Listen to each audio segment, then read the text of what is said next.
Centering knock at the cabin. इस कहानी की शुरुआत में हमें केबिन को दिखाया जाता है जो पेंसिल्वेनिया के रूरल एरिया में होता है। यहाँ पर एरिक और एंड्रयू हैं जो दोनों एक दूसरे से बहुत प्यार करते हैं।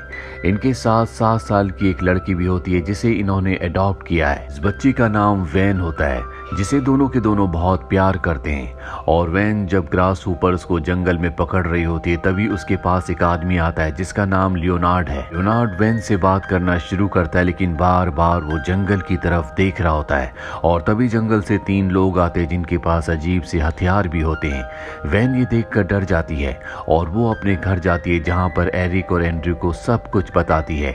और अब लियोनार्ड अपने उन तीनों साथियों के साथ दरवाजे के बाहर खड़ा होता है। वो इन दोनों से दरवाजा खोलने के लिए कहता है पर एरिक और एंड्रयू साफ साफ मना कर देते हैं। वो कहते हैं कि तुम यहाँ से चले जाओ, हम दरवाजा नहीं खोलेंगे।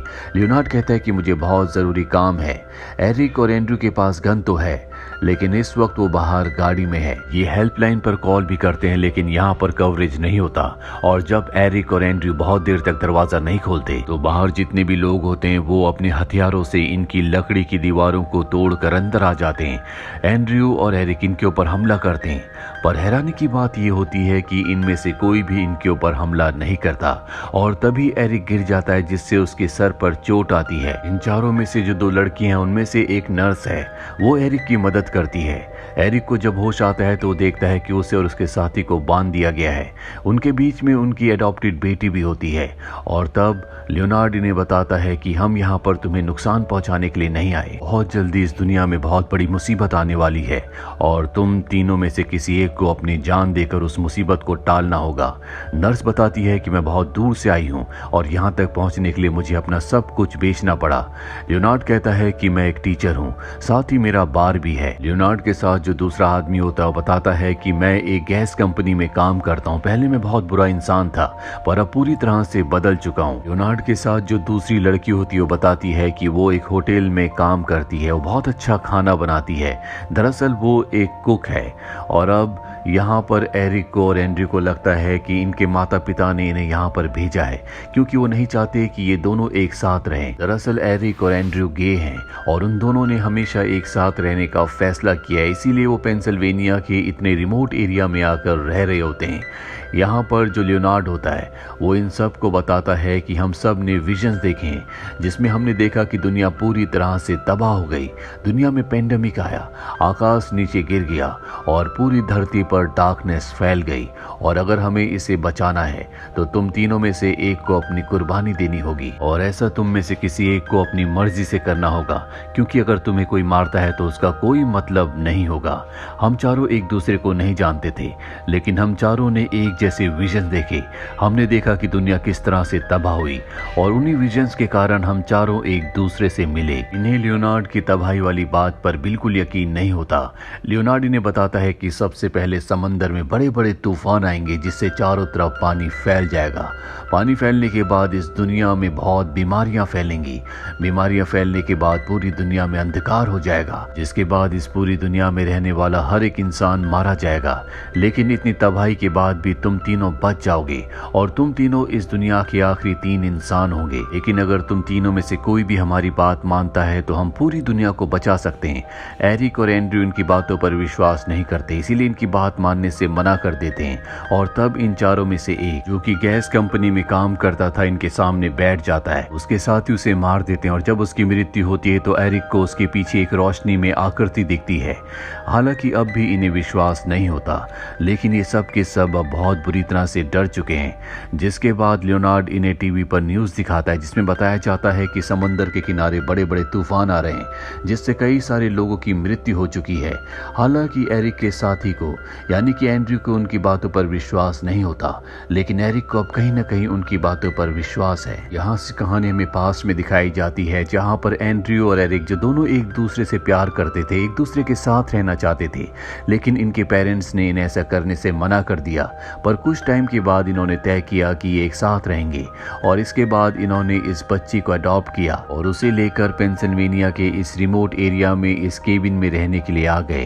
कहानी वापस प्रेजेंट में आती है जहां पर नर्स को दिखाया जाता है जो एरिक के सिर पर पट्टी कर रही होती है। वो एरिक को बताती है कि हम चारों को एक जैसे विजन्स आते थे और उन्हीं विजन्स में हमने तुम्हें देखा था, तुम्हारे परिवार को देखा था, इसीलिए हम सब के सब यहाँ पर एक साथ आए। वहीं अब एरिक और एंड्रयू की बच्ची वैन को दिखाया जाता है जो भागने की कोशिश करती है लेकिन लियोनार्ड उसे पकड़ लेता है और जब वो उसे अंदर लेकर आता है तो एंड्रयू से बताता है कि जिस साथी को तुमने मारा है मैं उसे पहचान गया। कुछ सालों पहले मेरा बार में उससे झगड़ा हुआ था, इसीलिए शायद वो मुझसे बदला लेने के लिए यहाँ पर आया था। लियोनार्ड कहता है कि मैं ये नहीं जानता, मैं उसे पहले से नहीं जानता था, लेकिन सबसे पहले उसी ने हमें इन सब घटनाओं के बारे में, यानी कि जो तबाही आने वाली है जिससे पूरी दुनिया खत्म हो जाएगी, उसके बारे में बताया था, जिसके बाद हमें भी विजन्स आने लगे। अब यहाँ पर इनकी जो बच्ची होती है जिसका नाम वेन है, वो बड़ी चालाकी से एंड्रयू के हाथ में एक नाइफ दे देती है ताकि वो अपने हाथ खोल सके और तभी वही कुकीज के सामने आती है। वो एंड्रयू को बताती है कि दूसरी तबाही का वक्त आ गया है, मैंने इसका विजन देखा था, मेरे बच्चे मारे जाएंगे और मैं उन्हें बचाना चाहती हूँ, उनमें से किसी एक को मेरी बात माननी होगी। लेकिन ना तो एंड्रयू और ना ही एरिक उसकी बात मानते, जिसके बाद उसके साथी उसे मार देते हैं। और अब ये न्यूज़ देखते हैं, न्यूज़ में दिखाया जा रहा होता है कि दुनिया के बहुत बड़े बड़े देशों में फ्लू फैल चुका है जो कि बच्चों के लिए बहुत ज़्यादा खतरनाक है, जिस वजह से कई बच्चों की मृत्यु हो चुकी है। लेकिन एंड्रयू को लगता है कि सारी पुरानी खबरें हैं, इसीलिए इन्हें सब कुछ पहले से पता है, ऐसा दुनिया में कुछ भी नहीं हो रहा। और एरिक को कहीं ना कहीं इनकी बातों पर विश्वास हो रहा है। अब उसे लगता है कि इन चारों के पास अलग अलग ताकतें हैं, इसीलिए जब पहले की मृत्यु हुई तो सुनामी आई, दूसरी की मृत्यु के बाद पूरी दुनिया में फ्लू फैल गया और जो तीसरा है उसके पास इस दुनिया में कीड़े लाने की शक्ति होगी जिससे वो इस पूरी दुनिया के खाने को खत्म कर देगा। और चौथे के पास ऐसी शक्ति है जिसकी मृत्यु के बाद इस पूरी दुनिया में अंधकार छा जाएगा, यानी कि हर एक इंसान मारा जाएगा। दरअसल एरिक ने इन चारों को लेकर अपने दिमाग में अलग ही स्टोरी बना ली होती है, जबकि इन चारों का कहना होता है कि ये यहाँ पर दुनिया को बचाने के लिए आए हैं। 4 में से अब 2 मारे जा चुके हैं। अब यहाँ पर जो वैन होती है वो जोर से चिल्लाती है जिस वजह से इनका ध्यान भटक जाता है। और ठीक उसी वक्त एरिक और एंड्रयू जिन्होंने अपने हाथों की रस्सी काट ली होती है, एरिक इनके ऊपर हमला करता है, इन्हें अंदर रोकता है, जबकि एंड्रयू बाहर जाता है, अपनी गाड़ी से गन निकाल के अंदर आता है। साथ ही उसने उस आदमी के आई कार्ड को भी निकाल लिया होता है जिसकी अब मृत्यु हो चुकी है, जिसके बारे में उसने लियोनार्ड को बताया था कि कुछ साल पहले उसकी उससे बार में लड़ाई हुई थी। लेकिन उस आदमी ने लियोनार्ड को, एंड्रिक को और सबको अपना नाम कुछ और बताया था, जबकि एंड्रिक को उसका कुछ और नाम पता था। और जब वो उसका आई कार्ड देखता है तो उसका वही नाम होता है जो एंड्रिक को पता था। इसीलिए लियोनार्ड से कहता है कि तुम्हारा साथी तुमसे झूठ कह रहा था, वो एक झूठा इंसान था, इसीलिए उसने तुम्हें और हमें अपना असली नाम तक नहीं बताया। उसने जो भी तुम्हें कहानियां सुनाई सब की सब झूठी थी क्योंकि वो मुझसे बदला लेना चाहता था। पर लियोनार्ड उसकी बातों पर विश्वास नहीं करता, वो कहता है सच वही है जो हम जानते हैं। और तभी नर्स भागती हुई इनकी तरफ आती है, एंड्रयू से गलती से गोली चल जाती है जिसके बाद उसकी मृत्यु हो जाती है। और अब यहाँ पर सिर्फ लियोनार्ड बचा हुआ, ये उसे वॉशरूम में बंद कर देते हैं।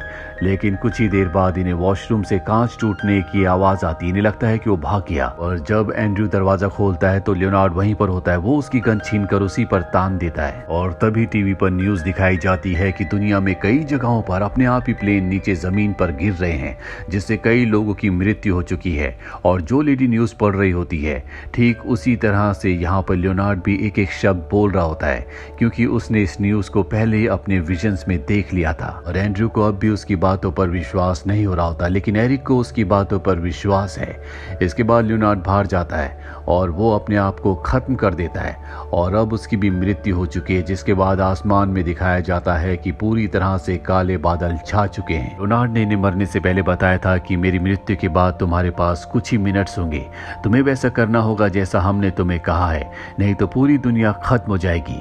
और अब इन्हें विश्वास हो चुका है कि जो 4 लोग यहाँ पर आए थे ये जो कुछ कह रहे थे बिल्कुल सही कह रहे थे और अगर इन्हें दुनिया को बचाना है तो इन तीनों में से एक को इस दुनिया को छोड़कर जाना होगा। एरिक को पूरा विश्वास है कि दुनिया को बचाने के लिए, अपने परिवार को बचाने के लिए उसे अपना बलिदान देना होगा, क्योंकि उसने जिस रोशनी को देखा था उसमें उसने एंड्रयू को और अपनी बेटी वैन को बड़े रूप में देखा था, यानी कि उसे ही चुना गया। उसका प्यार सबसे ज्यादा प्योर है। इसके बाद एंड्रयू अपनी बेटी को लेकर केबिन से बाहर आ जाता है और तभी केबिन ब्लास्ट हो जाता है, यानी कि ईश्वर ने, कुदरत ने इनकी बात को मान लिया। एरिक अब इस दुनिया में नहीं रहा। इसके बाद एंड्रयू अपनी बेटी को लेकर बाहर सड़क पर जाता है, जहां पर उसे गाड़ी मिलती है। ये गाड़ी उन्हीं चारों लोगों की होती है जो यहाँ पर इन्हें मैसेज देने के लिए आए थे। इस गाड़ी से एंड्रयू अपनी बेटी के साथ टाउन में जाता है, जहां पर वो न्यूज देखता है कि दुनिया में जितनी भी तबाही हो रही थी अब वो पूरी तरह से रुक चुकी है। जो न्यूज देखकर एंड्रयू को पूरी तरह से विश्वास हो जाता है कि उन चारों को ऊपर वाले ने विजन दिखाए थे ताकि वो दुनिया को बचा सके। इसके बाद एंड्रयू अपनी बेटी को लेकर उसी ट्रक से यहाँ से निकल जाता है, जिस ट्रक से, जिस गाड़ी से वो यहाँ तक आया था। दरअसल इस कहानी के कई सारे मतलब निकल सकते हैं। इसका एक मतलब ये भी हो सकता है कि आजकल LGBT यानी कि वो लोग जो गे हैं, जो एक साथ अपनी दुनिया बनाकर रहना चाहते हैं, उन्हें किसी भी कीमत पर ये समाज एक्सेप्ट नहीं करता, वो किसी भी कीमत पर उन्हें अलग करना चाहता है। या इस फिल्म का, इस कहानी का कुछ और भी मतलब हो सकता है। आपको क्या लगता है कि इस फिल्म का क्या मतलब है? नीचे कमेंट बॉक्स में जरूर लिखें। उम्मीद करते हैं कि ये कहानी आपको पसंद आई होगी।